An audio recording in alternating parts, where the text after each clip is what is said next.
وہ مخلوق جو زمین پر اس وقت آباد تھی جب آج کا انسان شاید وجود میں بھی نہیں تھا، وہ مخلوق جس کی طاقت کا اندازہ اس بات سے لگایا جاتا ہے کہ ان کے قدموں کے نشانات چٹانوں پر آج بھی کہانیاں سناتے ہیں۔ تاریخ بتاتی ہے عمالیق کے قد عام انسانوں سے کئی گنا بڑے تھے۔ ان کے محلات پتھروں سے تراشے جاتے، ان کے شہر بادلوں کو چھوتے اور ان کے لشکر زمین کو دہلا دیتے۔ مورخین لکھتے ہیں یہی وہ قوم تھی جس نے کبھی مصر، یمن، قرآن اور عرب کی زمینوں پر حکومت کی، بلکہ بعض روایات کے مطابق عمالیق زمین کی وہ مخلوق تھی جنہیں جنات بھی دیکھ کر ڈرا کرتے تھے۔ وہ علم، فن اور طاقت میں بے مثال تھے، مگر تکبر اور غرور نے ان کا انجام تباہی میں بدل دیا۔ سوال یہ ہے، یہ قوم آخر گئی کہاں؟ کیا واقعی ان کا وجود تھا؟ کیا یہی وہ مخلوق تھی جو انسانوں سے پہلے زمین پر آباد تھی؟ آج کی اس ویڈیو میں ہم عمالیق کے وہ تمام راز آپ کو بتائیں گے جو تاریخ کی تہوں میں چھپے ہوئے ہیں۔ ان کے وجود کی حقیقت، ان کی طاقت کے ثبوت اور ان کے فنا ہونے کی وہ داستان جو سن کر آپ حیران رہ جائیں گے۔ بلکہ اس ویڈیو میں ہم صرف عمالقہ کے نہیں بلکہ ان تمام گمشدہ قوموں کے بھی وہ راز کھولنے جا رہے ہیں جن کے کھنڈر آج بھی چیخ چیخ کر بتاتے ہیں کہ جب انسان زمین پر خدا بننے لگے تو قدرت نے انہیں مٹی میں ملا دیا۔ اور آخر میں جب آپ اس ویڈیو کو مکمل دیکھیں گے تو آپ سوچنے پر مجبور ہو جائیں گے کہ اگر ایسی قوم کبھی زمین پر موجود تھی تو آج انسان کہاں کھڑا ہے۔ چلیے دوستو، شروع کرتے ہیں عمالیق، انسانوں سے پہلے کی عجیب مخلوق کی حیرت انگیز داستان۔ دوستو، تاریخ کی کتابوں سے معلوم ہوتا ہے کہ قوم عمالیق قوم عاد اور سمود کے بعد کے دور میں ظاہر ہوئے۔ بعض مورخین کا کہنا ہے کہ ان کا آغاز عراق کے آس پاس کے علاقوں سے ہوا۔ یہی وہ لوگ تھے جنہوں نے ابتدا میں بڑے بڑے شہروں کی بنیاد رکھی اور رفتہ رفتہ مشرق وسطیٰ کے کئی حصوں میں پھیل گئے۔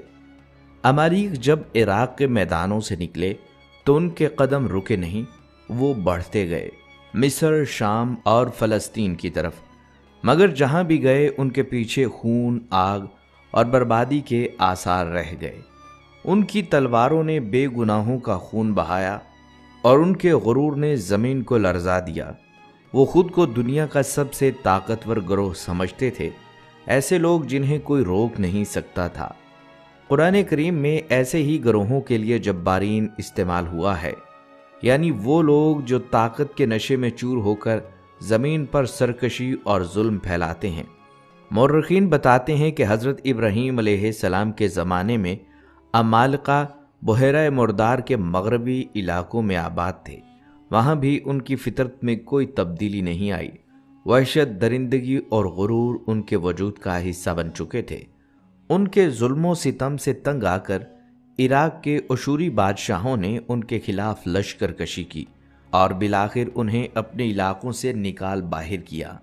یوں عمالقہ کو صحرائے سینا کی طرف دھکیل دیا گیا، جہاں کبھی ان کے عظیم محلات ہوا کرتے تھے۔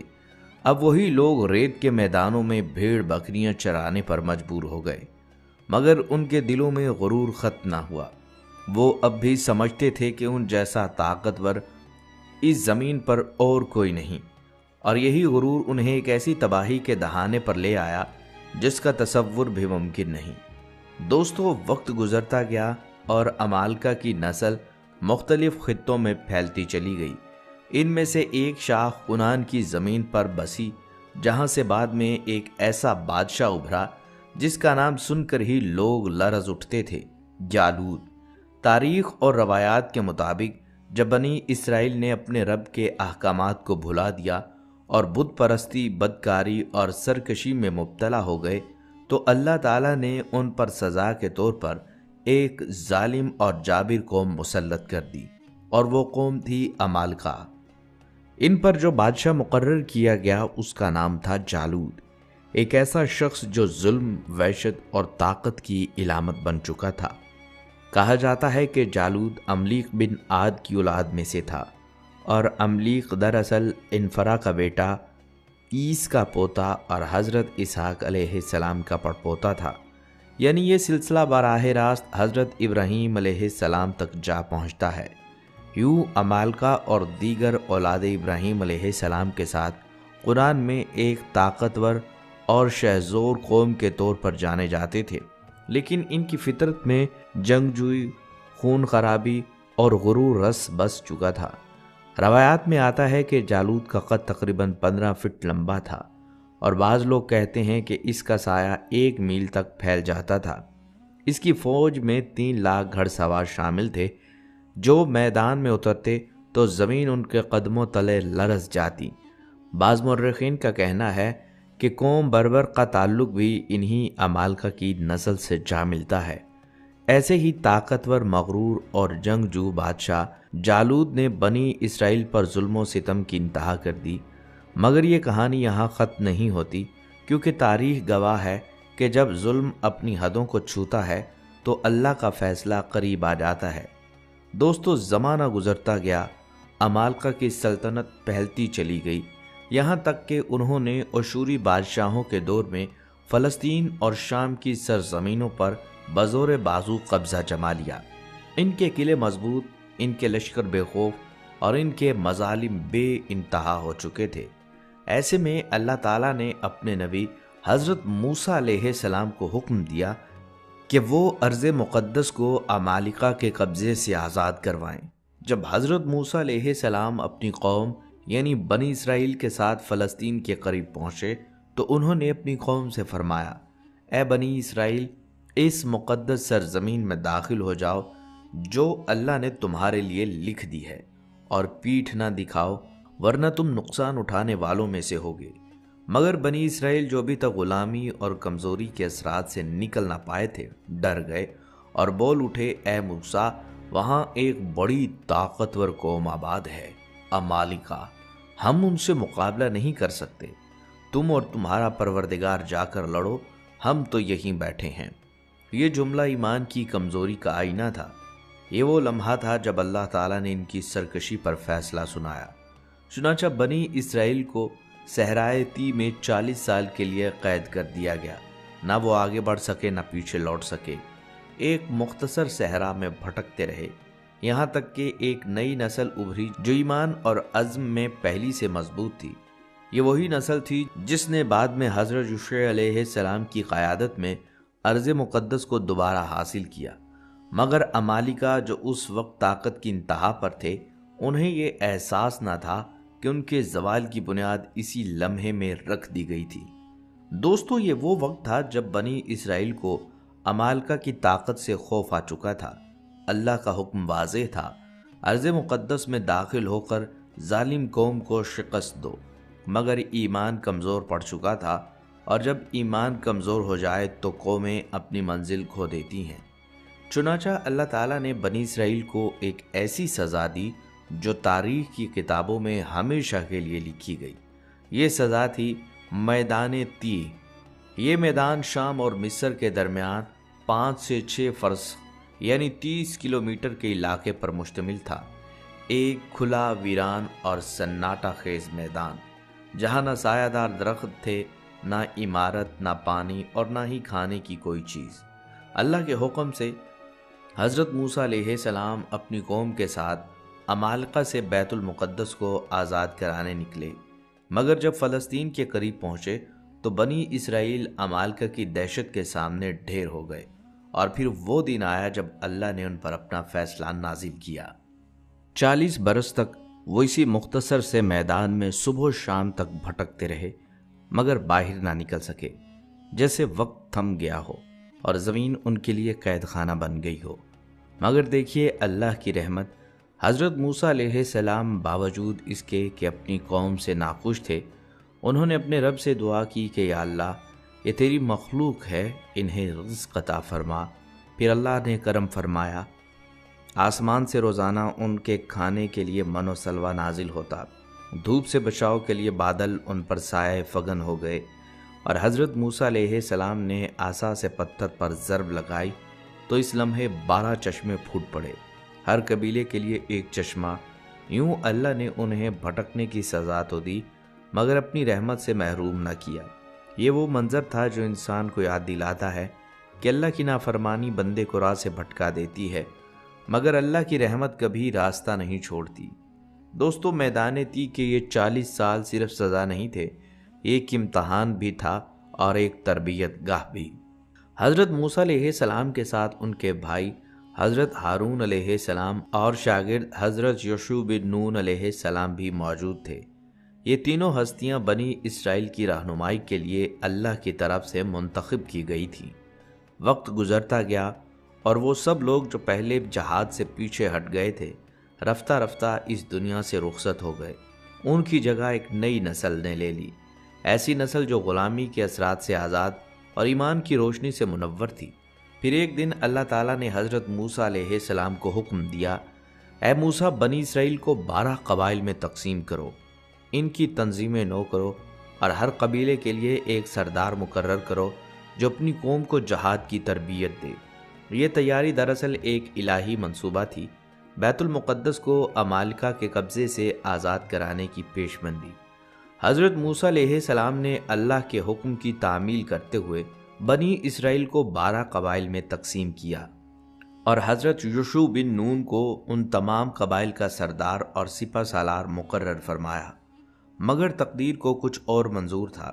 ابھی وادی طے کی سزا مکمل نہ ہوئی تھی کہ حضرت موسیٰ علیہ السلام اس جہان فانی سے رخصت ہو گئے۔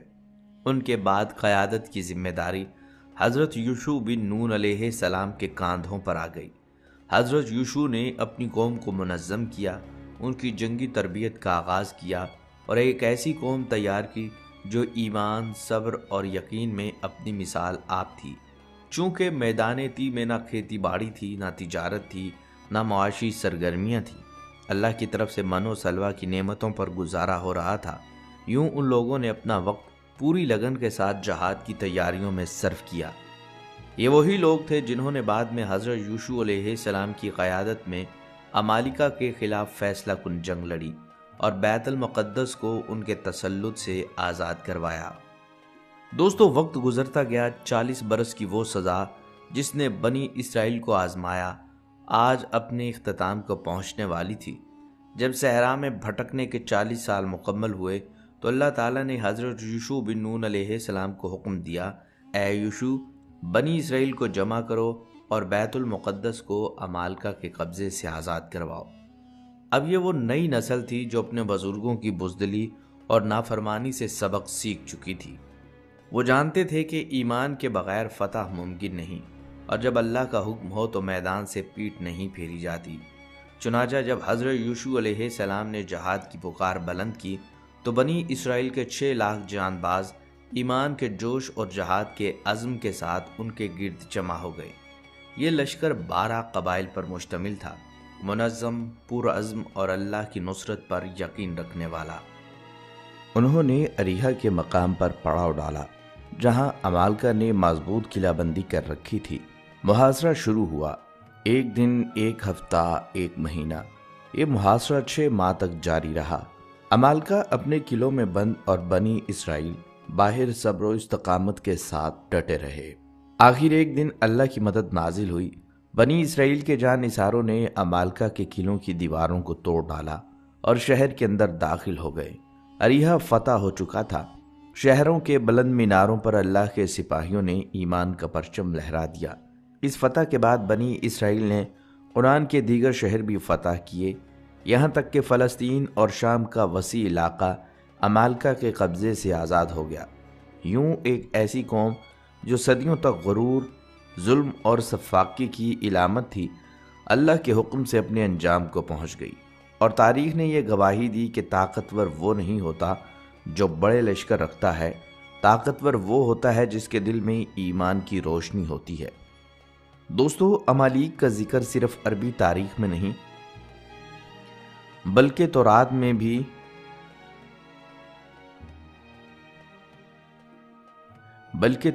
بھی موجود ہے۔ ان کے بارے میں کہا جاتا ہے کہ وہ بنی اسرائیل کے سخت دشمن تھے، اور حضرت موسیٰ علیہ السلام کے زمانے میں انہوں نے اسرائیلی لشکروں پر حملہ کیا تھا۔ بائبل کے مطابق اللہ نے حضرت موسیٰ علیہ السلام کو حکم دیا کہ وہ امالیک کے ظلم کے خلاف جہاد کریں، کیونکہ وہ حد سے تجاوز کر چکے تھے۔ اس جنگ کے بعد امالیک کا زوال شروع ہوا۔ کچھ مورخین لکھتے ہیں کہ وہ رفتہ رفتہ مصر، حجاز اور اردن کے علاقوں میں بکھر گئے، کچھ سمندر کے پار چلے گئے اور کچھ بالآخر مٹ گئے، جیسے ان کا وجود کبھی تھا ہی نہیں۔ کہا جاتا ہے امالیک کے بادشاہ اپنے تاج محل پتھروں کے بڑے بڑے بلاک سے بنواتے، جنہوں نے آج کے دور کے انجینئرز کو بھی حیران کر دیا۔ ان کے جسم اتنے مضبوط تھے کہ وہ بڑے بڑے درختوں کو ایک ہاتھ سے اکھاڑ سکتے تھے۔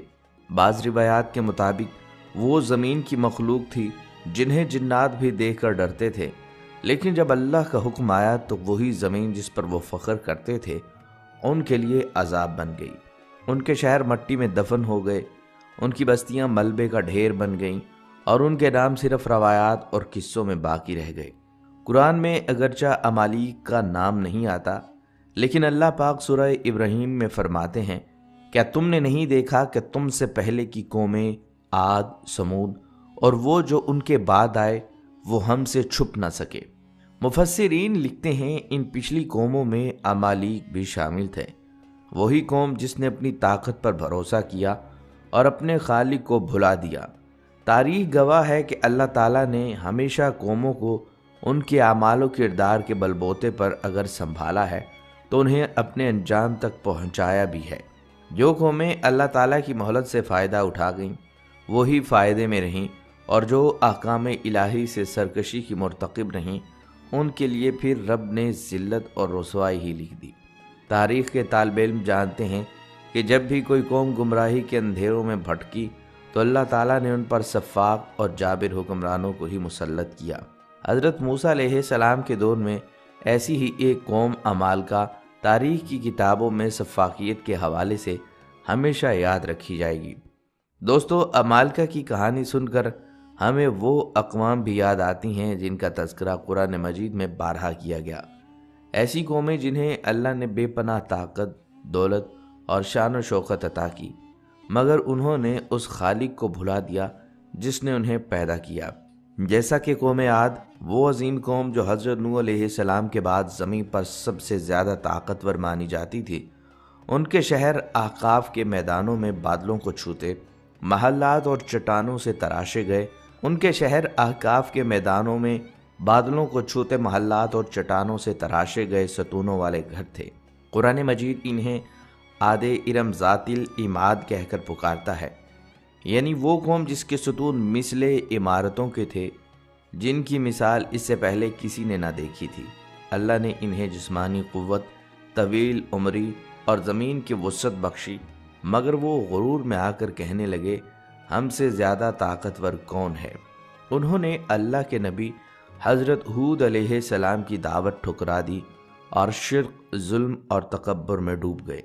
آخرکار وہ دن آیا جب آسمان سے بادل اٹھا، قوم نے سمجھا کہ بارش آنے والی ہے، مگر وہ بارش نہیں، اللہ کا عذاب تھا۔ ایک خوفناک چیختی چنگھاڑتی آندھی نے 7 راتیں اور 8 دن ان پر ہلاکت برپا کی، یہاں تک کہ وہ ایسے گرے جیسے کھجور کے سوکھے تنے۔ یوں وہ قوم جو پہاڑوں سے اونچے محلات بناتی تھی ریت میں دفن ہو گئی، اور آج ان کے آثار بھی ماضی کی گرد میں چھپ چکے ہیں۔ بلکہ دوستو، قوم عاد کے بعد زمین پر ایک اور طاقتور قوم سمود بھی ابھری۔ یہ لوگ عاد کے بعد کے زمانے میں آباد ہوئے اور اپنی طاقت، فن تعمیر اور تمدن کے باعث مشہور تھے۔ ان کے شہر مدائن صالح کے پہاڑوں میں آج بھی وہ چٹانیں موجود ہیں جنہیں یہ لوگ اپنے ہاتھوں سے تراش کر گھروں میں بدل دیتے تھے۔ ان کی محنت، عقل اور فن حیران کن تھے، مگر افسوس کہ ایمان ان کے دلوں میں جگہ نہ پا سکا۔ اللہ تعالیٰ نے ان کے پاس اپنے نبی حضرت صالح علیہ السلام کو بھیجا، انہیں توحید کی دعوت دی اور اس بات سے روکا کہ وہ اللہ کے علاوہ کسی کو نہ پکاریں، مگر قوم کے سرداروں نے مذاق اڑایا اور کہا، اے صالح، اگر تم سچے نبی ہو تو پہاڑ سے ایک زندہ اونٹنی نکال کر دکھا۔ اللہ نے اپنی قدرت سے چٹان پھاڑ دی اور اس میں سے ایک عظیم الحجم اونٹنی نکلی جو ان کے لیے نشانی تھی۔ حضرت صالح علیہ السلام نے انہیں حکم دیا کہ اس اونٹنی کو نقصان نہ پہنچائیں، یہ اللہ کی نشانی ہے، لیکن تکبر نے ایک بار پھر عقل پر پردہ ڈال دیا۔ انہوں نے آپس میں سازش کی اور اس اونٹنی کو قتل کر دیا۔ تب حضرت صالح علیہ السلام نے فرمایا، اب 3 دن کے اندر تم پر اللہ کا عذاب نازل ہوگا۔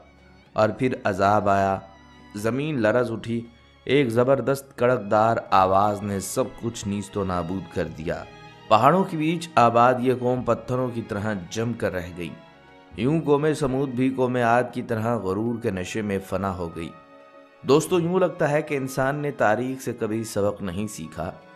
قوم عاد غرور میں ڈوب کر مٹی میں دفن ہو گئی۔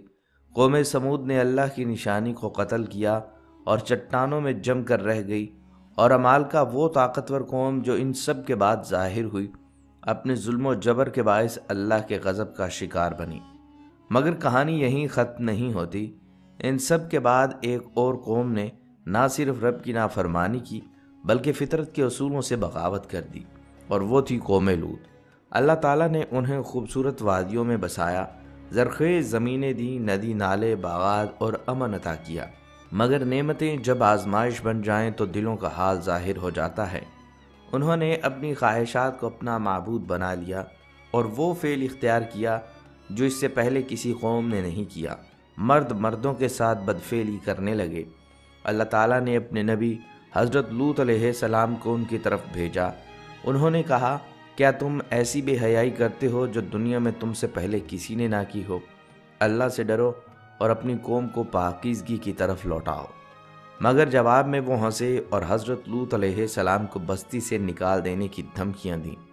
بالآخر جب بغاوت حد سے گزر گئی تو آسمان سے اللہ کا حکم آیا اور زمین پر عذاب نازل ہوا۔ رات کے اندھیرے میں فرشتے اترے اور حضرت لوط علیہ السلام اور ان کے ایمان والے چند ساتھیوں کو نکالا، اور پھر وہ ہوا جو کبھی نہ ہوا۔ زمین الٹ دی گئی، ان کے اوپر آسمان کا پتھریلا عذاب برسا اور پوری بستی صفائے ہستی سے مٹ گئی۔ یوں ایک اور قوم جو طاقت، امن اور نعمتوں میں ڈوبی ہوئی تھی، اپنی نافرمانی کے باعث عبرت کی مثال بن گئی۔ دوستو، قوم عاد طاقت میں مٹی میں دفن ہوئی، قوم سمود نے نشانی کا انکار کیا، قوم لوط نے فطرت سے بغاوت کی، اور عمالقہ نے ظلم و جبر کو اپنا شعار بنا لیا۔ مگر ایک قوم ایسی بھی تھی جس نے اللہ کی نعمتوں کو دنیاوی لالچ میں بدل دیا۔ یہ تھی قوم مدین۔ مدین ایک خوشحال تجارتی مرکز تھا جہاں بازاروں کی رونق، قافلوں کی چہل پہل اور مال و دولت کی فراوانی عام تھی۔ اللہ نے ان کے درمیان اپنے نبی حضرت شعیب علیہ السلام کو بھیجا۔ آپ نے انہیں حکم دیا کہ ناپ تول میں انصاف کرو، لوگوں کے حقوق نہ کھاؤ اور زمین میں فساد نہ پھیلاؤ۔ اللہ نے ان کے درمیان اپنے نبی حضرت شعیب علیہ السلام کو بھیجا۔ آپ نے انہیں حکم دیا کہ ناپ تول میں انصاف کرو، لوگوں کے حقوق نہ کھاؤ اور زمین میں فساد نہ پھیلاؤ۔ مگر ان کی آنکھوں پر دنیا کی چمک کا پردہ پڑ چکا تھا۔ انہوں نے کہا، اے شعیب، کیا تمہاری نماز ہمیں یہ سکھاتی ہے کہ ہم اپنی دولت پر اختیار نہ رکھیں؟ انہوں نے دین کو مذاق سمجھا اور حلال و حرام کی تمیز مٹا دی۔ حضرت شعیب علیہ السلام نے بار بار سمجھایا، مگر جب بغاوت حد سے گزر گئی تو اللہ کا عذاب نازل ہوا۔ ایک خوفناک زلزلہ آیا، زمین لرز اٹھی، عمارتیں گر گئیں اور ایک زوردار آواز نے ان کی روحوں کو چیر دیا۔ صبح جب سورج نکلا تو مدین کی وہ تجارتی بستی ویران ہو چکی تھی۔ یوں وہ قوم جو ناپ تول میں ایک دانہ کم کر کے خود کو عقل مند سمجھتی تھی، اللہ کے انصاف میں مٹ گئی، اور آج ان کے بازاروں کی گونج بھی تاریخی کی خاموشی میں گم ہو چکی ہے۔ دوستو، قوم عاد کی طاقت، قوم سمود کا فن، قوم لوط کی خواہش، قوم مدین کی چالاکی اور قوم فرعون کی بادشاہت، سب کچھ مٹی میں دفن ہو گیا۔ عمالقہ جیسے دیو ہیکل انسان جو پہاڑوں سے اونچی عمارتیں بناتے تھے، آج ان کے نام بھی صرف تاریخ کے اوراق میں باقی ہیں۔ ان سب قوموں میں ایک بات مشترک تھی، اللہ نے انہیں نعمتیں دی، طاقت، علم، دولت اور اختیار عطا کیا، مگر جب انہوں نے اپنے رب کو بھلا دیا تو وہی نعمتیں ان کے لیے عذاب کا ذریعہ بن گئیں۔ قرآن ہمیں بار بار یاد دلاتا ہے، اللہ کسی قوم کی اس وقت تک حالت نہیں بدلتا جب تک وہ خود اپنے آپ کو نہ بدلیں۔ یہ داستانیں صرف ماضی کی کہانیاں نہیں یہ آئینہ ہے انسان کے حال اور مستقبل کا۔ اگر آج ہم بھی غرور، ظلم، فحاشی یا دھوکے کو معمول سمجھ لیں تو یاد رکھیں اللہ کی زمین اور اس کا قانون کبھی نہیں بدلا۔ وقت کے ساتھ چہرے ضرور بدلتے ہیں مگر انجام ہمیشہ ایک ہی رہتا ہے، تکبر فنا اور عاجزی بقا۔ اس طرح دوستو، عمالیق کی کہانی بھی صرف ایک تاریخی واقعہ نہیں، ایک تنبیہ ہے، ایک پیغام ہے۔ یہ بتاتی ہے کہ جب انسان اپنی طاقت، دولت یا علم پر غرور کرتا ہے تو اللہ اسے مٹا دیتا ہے، چاہے وہ کتنا ہی مضبوط کیوں نہ ہو۔ کبھی عاد، کبھی قوم سمود، کبھی فرعون اور کبھی عمالیق۔ ہر دور میں انسان کو یہی سبق دیا گیا کہ زمین پر سب کچھ فنا ہو جائے گا، باقی صرف اللہ کا حکم رہے گا۔ تو دوستو، عمالیق کی یہ داستان صرف ماضی کی نہیں، یہ آج کے انسان کے لیے آئینہ ہے۔ اگر ہم نے بھی اللہ کو بھلا دیا تو شاید کل کوئی ہم سے بھی یہی کہے، ایک قوم تھی جو بڑی طاقتور تھی مگر اب صرف نام باقی ہے۔ پیارے دوستو، سورۃ الاعراف آیت 94 تا 96 میں اللہ رب العزت ارشاد فرماتے ہیں کہ کبھی ایسا نہیں ہوا کہ ہم نے کسی بستی میں نبی بھیجا ہو اور اس بستی کے لوگوں کو پہلے تنگی اور سختی میں مبتلا نہ کیا ہو، اس خیال سے کہ شاید وہ عاجزی پر اتر آئیں۔ پھر ہم نے ان کی بدحالی کو خوشحالی میں بدل دیا، یہاں تک کہ وہ خوب پھولے پھلے اور کہنے لگے ہمارے اسلاف پر بھی اچھے اور برے دن آتے رہے۔ آخرکار ہم نے انہیں اچانک پکڑ لیا اور انہیں خبر تک نہ ہوئی۔ اگر بستیوں کے لوگ ایمان لاتے اور تقوی کی روش اختیار کرتے تو ہم ان پر آسمان اور زمین سے برکتوں کے دروازے کھول دیتے، مگر انہوں نے تو جھٹلایا، لہٰذا ہم نے اس بری کمائی کے حساب میں انہیں پکڑ لیا جو وہ سمیٹ رہے تھے۔ قوم نوح، عاد و سمود، قوم لوط اور اصحاب مدین کے طرز فکر و عمل اور برے انجام کے تذکرے کے بعد وہ اصول بتایا جا رہا ہے جو ہر زمانے میں اللہ تعالیٰ نے انبیاء علیہ السلام کی بعثت کے موقع پر اختیار فرمایا، اور وہ یہ ہے کہ جب کسی قوم میں کوئی نبی بھیجا گیا تو پہلے اس قوم کو مصائب اور آفات میں مبتلا کیا گیا تاکہ اس کا دل نرم پڑے، اس کی شیخی اور تکبر سے اکڑی ہوئی گردن ڈھیلی ہو، اپنی طاقت کا غرور اور دولت کا نشہ اتر جائے، اپنے ذرائع و وسائل اور اپنی قوتوں اور قابلیتوں پر اس کا اعتماد ٹوٹ جائے، اسے محسوس ہو کہ اوپر کوئی طاقت بھی ہے جس کے ہاتھ میں اس کی قسمت کی دوڑ ہے، اور اس طرح اس کے کان نصیحت کے لیے کھل جائیں اور وہ اپنے خدا کے سامنے عاجزی کے ساتھ جھک جانے پر آمادہ ہو جائے۔ لیکن جب سختی اور تنگی میں اس کا دل قبول حق کی طرف مائل نہیں ہوتا تو اس کو خوشحالی کے فتنے میں مبتلا کر دیا جاتا ہے، اور یہاں سے اس کی بربادی کی ابتدا ہوتی ہے۔ جب وہ نعمتوں سے مالا مال ہونے لگتی ہے تو اپنے برے دن بھول جاتی ہے اور سمجھتی ہے کہ حالات کے اتار چڑھاؤ اور قسمت کے بناؤ اور بگاڑ میں کوئی حکمت نہیں، اور نہ ہی ہمارے لیے کوئی سبق ہے، اور نہ ہی اس اتار چڑھاؤ کا تعلق ہمارے اخلاق و کردار سے ہے، بلکہ یہ سب کچھ قانون فطرت اور طبیعیات کے مطابق ہے۔ ان کی وجہ سے کوئی اخلاقی سبق لینا، ایک دوسرے کو نصیحت کرنا یا کسی کی نصیحت قبول کرنا اور خدا کے سامنے آہوزاری کرنا اور گڑ گڑانا صرف ایک نفسیاتی بیماری اور کمزوری ہے جو مصیبتوں کے پڑنے پر کچھ لوگوں کو ہو جاتی ہے۔ یہ معاملہ قوموں کی طرح افراد کے ساتھ بھی پیش آتا ہے، انہیں بھی تنگی سختی کے امتحان میں ڈالا جاتا ہے، لیکن جو لوگ اسے صرف حالات کا الٹ پھیر اور معمول کی بات سمجھتے ہیں، ان کی ذہنی کیفیت کا نقشہ نبی صلی اللہ علیہ وسلم نے اس حدیث میں کھینچا کہ مصیبت مومن کی تو اصلاح کرتی چلی جاتی ہے، یہاں تک کہ جب وہ اس بھٹی سے نکلتا ہے تو ساری کھوٹ سے صاف ہو کر نکلتا ہے، لیکن منافقت کی حالت بالکل گدھے کی سی ہوتی ہے جو کچھ نہیں سمجھتا کہ اس کے مالک نے اسے کیوں باندھا تھا اور کیوں اسے چھوڑ دیا۔ بہت سے لوگ ایسے بھی ہیں جو مصیبت اور تنگی میں اللہ کو یاد کرتے ہیں، لیکن جب آسانی اور فراخی آتی ہے تو خدا کو بھول جاتے ہیں۔ تنگی میں 10 روپے تھے تو وہ پورے راہ خدا میں خرچ کر دیے، لیکن اب بے حساب تو گن گن کر خرچ کرتے ہیں، کیونکہ وہ سمجھتے ہیں کہ جو کچھ انہیں ملا ہے وہ ان کی محنت اور قابلیت کی وجہ سے ملا ہے۔ جان لینا چاہیے کہ یہ طرز فکر و عمل مناسب نہیں اور خسارے کی طرف لے جانے والا ہے۔ دعا کیجیے اللہ تعالی ہم سب کو اپنے دین کی صحیح فہم بخشے اور اس فہم کے مطابق دین کے سارے تقاضے پورے کرنے کی توفیق عطا فرمائے۔ آمین یا رب العالمین۔